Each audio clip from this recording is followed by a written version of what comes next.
Google partners with Elon Musk and SpaceX. Google and SpaceX are planning to put hundreds more low Earth orbit satellites into space that will be able to provide up to 1 gigabit per second speed for customers on the ground, SpaceX said in its statement. In addition, SpaceX will provide launch services for 2 planes carrying Google's 4,000 satellite constellation. Hello guys, welcome back to your favorite channel of new technologies. Before we begin today's show, you may want to turn on the notification bell and the subscribe button for more videos like this. Welcome to TechSpot.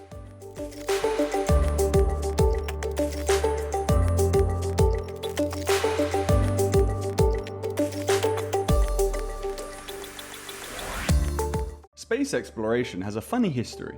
100 years ago, it was an exciting frontier with daring pioneers like Robert Goddard and Wernher von Braun. And then the moon landings happened, and the frontier of space seemed closer. The space program was defunded, and the pioneers went into hiding in academia or other fields. Despite this, von Braun's prediction that we would eventually go to Mars turned out to be correct.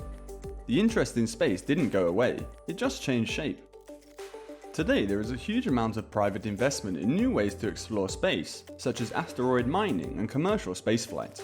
It's an exciting time in human history, and now Google is joining the party by helping fund Elon Musk's SpaceX. As reported in The Information, the news of Google's partnership with Elon Musk's space exploration technology core, SpaceX, has been greeted with mixed reactions by the wider community of satellite operators and manufacturers. Although the news confirms rumors that Google was finally moving into the space business, there is concern among some industry experts that the search engine giant may be trying to do too much at once. The friendly rivalry seems to have sparked between Google and SpaceX. In a CNBC report, Musk confirmed that he had struck a deal with Google to locate Starlink ground stations within their data center properties. Starlink is a new satellite-based wireless internet service. There will be over 3,000 satellites set to launch. Musk said, "Google will be helping with the construction and operation of these Starlink satellites." While this may seem like a major development, the news is not going down well among satellite operators and manufacturers. Miguel Chapa, VP of Strategic Alliances at NewTek, also said, "It's amazing how much capacity they're planning on putting up there." As part of the agreement, SpaceX will launch 3 Starlink test satellites on a Falcon 9 rocket that's scheduled to lift off from Vandenberg Air Force Base in California on February 21, 2022. Elon Musk will be revealing more details of the project at the International Astronautical Congress in Australia next week. But we already know that the partnership will see SpaceX locate Starlink ground stations within Google data center properties. Starlink was revealed during Elon Musk's speech at the International Astronautical Congress in Adelaide earlier this year. The service is intended to beam affordable broadband worldwide using a constellation of microsatellites flying around the Earth. It'll be a competitor to existing services from companies like Iridium, but also to conventional fiber optic cable and other wireless internet services. The significant advantage that SpaceX has is that it can launch much cheaper than any other company. Lower costs could help bring faster and more affordable internet access to developing countries. However, SpaceX's first 2 demo satellites were destroyed shortly after launch, when one of its Falcon 9 rockets exploded on a nearby launch pad on September 1, 2021. Google is already an investor in SpaceX through its investment arms, so it makes sense that they would partner up on this project. In 2015, Google invested $900 million in SpaceX through its investment arm Google Ventures, now called GV. How will it all work? Musk said the Low Earth Orbit (LEO) constellation will eventually consist of over 7,000 satellites. The first set of 648 satellites will be operational around 2022. The agreement will see Google get free space on the Starlink network in exchange for helping Musk's firm build and deploy the network. It'll also allow Google to use some of that capacity as part of its planned Project Skybender initiative for delivering internet connectivity from high-altitude balloons. The 2 companies expressed interest in hosting a portion of their nearly 1,800 satellites that will make up the SpaceX network. They did not disclose how much access to the network Google will receive, but said that Google will also work with SpaceX to test and launch Starlink. However, the company has faced difficulty finding ways to efficiently beam the internet to Earth from outer space due to the limited radio frequencies available.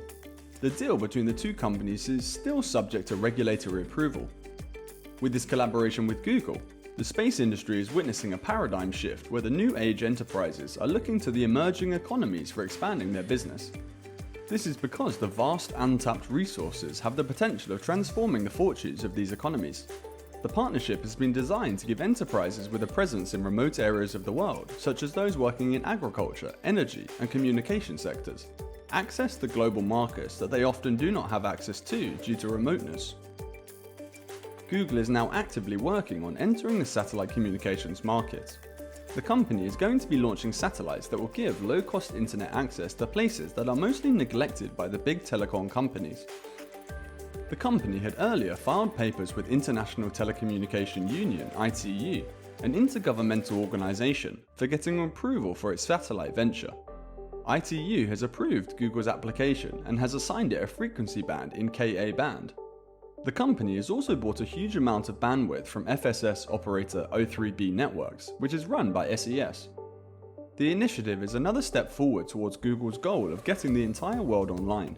Until now, the company is focused on getting people in developed countries online, but there are still over 1 billion people without internet access.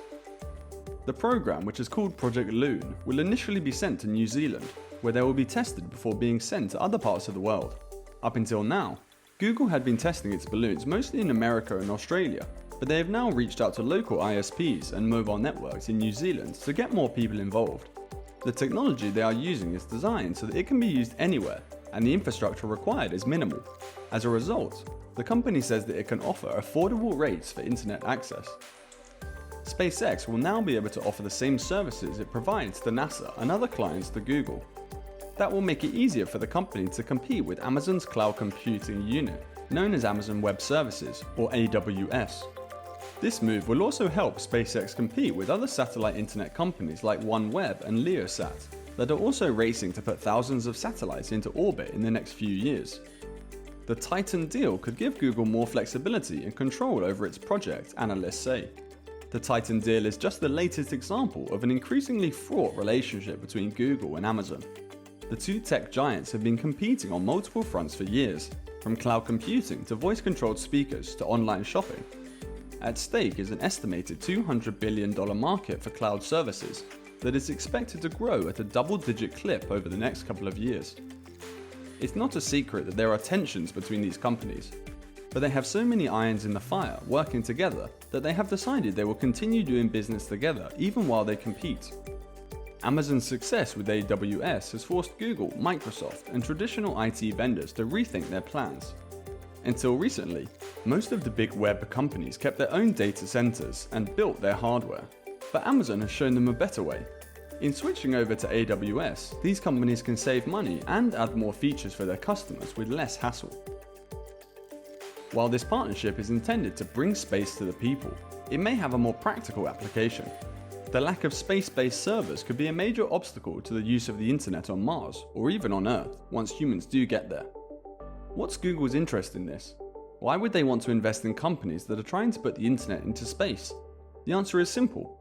More data from outer space can improve Google Earth and Google Maps with satellite imagery that has never been seen before. It is also safe to say the legacy of Neil Armstrong lives on.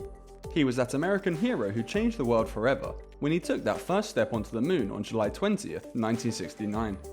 Now, 50 years later, we're still looking to explore what lies beyond our planet.